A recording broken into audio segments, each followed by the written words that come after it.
Welcome back, everybody, to another episode on the channel. Today's episode, we're going to be talking about 6 early season hunting tips for you guys. So here in Wisconsin, the season has already opened. I've been out a few times myself and seen a lot of good action, but unfortunately, just haven't, hooked up with a decent buck yet. A lot of people are hooking up with some bucks and stuff like that. And I thought, you know what? Let's go over 6 early season hunting tips, because the early season is a lot different from pre-rut and late season. Well, early season and late season are pretty similar, but once we hit that pre-rut and rut time, hunting is a little bit different. When you're hunting the early season, bucks, big mature bucks are generally thinking of bedding and then food and bedding. That's pretty much all they're thinking about.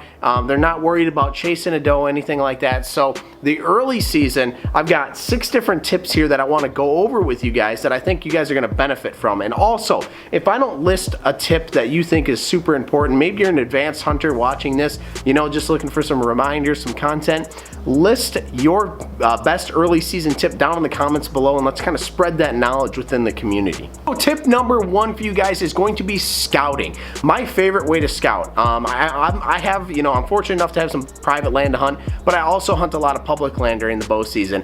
And my favorite way to scout is to go to Google Maps, look at satellite image, look at topography maps of these public land spots, start to pick out these funnel points, these choke points, these bottlenecks, find the bedding areas, things like that. I basically just take them, circle them, highlight them, things like that.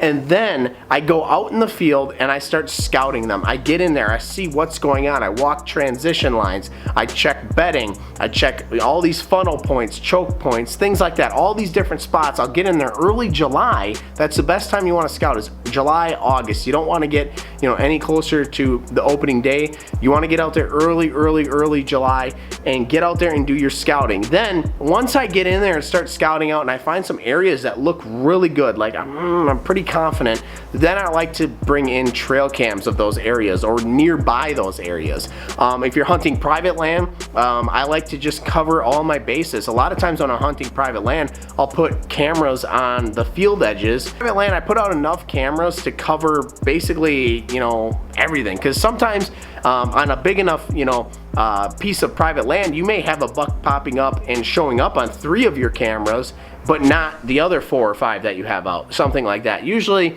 and then I also have like cameras that I put next to my stands that I only check when I'm hunting them. Putting in your time on the satellite images, Google Maps, things like that, identifying those high percentage areas for deer, and then also going out there and scouting them, then incorporating in the trail cams, things like that. It's really going to help out with your success. Tip number 2 for the early season is going to be focusing on early season hunts. Now, it's not to say you can't kill a big mature buck in the early season in the morning. You definitely can. And when I'm running my trail cameras, if I have a buck, a shooter buck, that consistently is showing up daytime photos on my trail camera, I will then hunt mornings. If I have a buck that's consistently coming in at 7 o'clock every morning, let's say, right? He's on there just about every morning, daytime photos, 7 o'clock. I'm probably going to try to wait for the right wind and plan an early season hunt. I did that earlier this year, and unfortunately, I didn't see the buck. He wasn't showing up every single day, but he was showing up pretty consistently around that 6:40-ish, 7 o'clock range. So if I have a buck showing up daytime photos early season, I'll hunt him in the morning. But where I really want to focus, guys, like I said, is evening hunts. Evening hunts are the best. You really need to be targeting those areas that are travel corridors from bedding to the food source. So you got soybeans, corn, acorn flats, things like that. Those are areas that I want to target in the evening. A lot of times big mature bucks are not going to really move till the evening. That last hour of light, they're really going to be on their feet, scout, looking for food. So really focusing on those food sources in the evenings is going to be huge. The third tip: cold weather fronts are your biggest friend when it comes to early season hunts.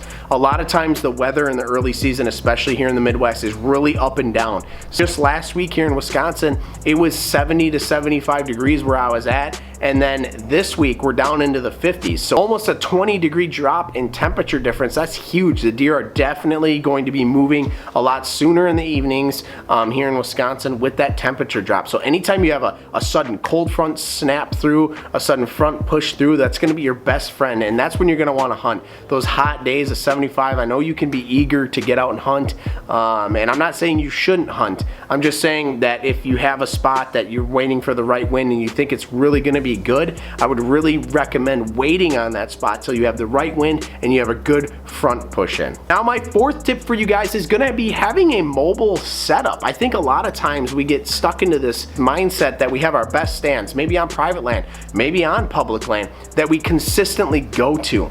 Now having a mobile setup, now there's a few different options you can do that. I personally have a Lone Wolf hang-on that is really light. I don't have it's not the huge platform, it's their other platform, their assault platform I think it is, and it's a little more lightweight. And then I've got my 4 climbing sticks, and I can pack that in and out to the stand no problem. It's really lightweight. A lot of guys have switched to hunting saddles. That's become really popular now, hunting out of a saddle. Being mobile though is huge. Being able to go in and hang and hunt. So maybe you're looking at some public land and you want to try a spot, you can just go in that morning with a plan or that evening with a plan, hang your stand, hunt, then pull it down in the evening. I know it's not the most fun thing to hang and hunt all the time, because you're going in the dark sometimes, and then you're coming out in the dark if you're doing an all-day sit and you got to pull your gear down. But being mobile really opens up a lot for you. You can really start to do a lot of more different hunts, and once you do it a few times of hunting mobile, you'll really understand the advantage of it. So the next one is scent control. Now, I don't mean go out and buy yourself a bunch of scent killer, scent away detergent and soap and scrub down with it. I don't get into that stuff crazy, guys. When I get out to my stand, I will usually spray down quick with some scent killer. I'm not gonna go overkill on it, guys. I think that just gives me a little peace of mind, just so I'm not dropping a ton of scent to the stand. But I know plenty of guys who don't use scent killer, and if I don't even have scent killer or scent away in my truck, if I forget it at home or something like that, it doesn't bother me. Really, when it comes to scent control, guys, is focusing on the wind, playing the wind. If you guys are set up in the right stand on the right wind, you're not gonna get busted. If you're sitting there, obviously you got deer coming out of bedding, let's say to the north, and you're sitting in a stand when there's a south wind blowing in, then obviously your scent's gonna blow right to those deer. Even if you're wearing scent killer, you're gonna get busted. I don't care what you do. A big mature buck's not gonna tolerate that. Even an old doe's not gonna tolerate that. So what I mean by scent control is really paying attention to the wind and not hunting those stands until you have the right wind. Really pay attention to the wind in the early season. My sixth and final tip for you guys, that is going to be an equipment check. Now, before you guys go out hunting, make sure you take a few shots with your bow. Make sure you check out your gear. Make sure that it's all in working order. One year I had my release, it wouldn't open. I went out to the stand and I was clicking it down and it wasn't opening for me. So that really sucked. It ruined a lot of things there. I couldn't shoot that night because of it. I couldn't get it open, so that sucked. I should have known better to check my gear. It's always good to take a few practice shots, because then if something's not right with your bow, you're not going out there and missing out on an opportunity. You have a chance to fix it before you get out there. So check your bow over, make sure the strings look good, put some bow wax on the string, make sure that it looks good, make sure your broad heads are in good shape, make sure your arrows look good, make sure your release is working well, make sure your safety harness is in good working shape. Last thing you need is your safety harness failing. Make sure everything that you're bringing, your rangefinder has good batteries in it, everything you're bringing with you is in good working shape. Last thing that you guys want to do is get out to the stand on the perfect conditions. You got the perfect wind going on, cold front just pushed through, and you have a perfect early season hunt plan,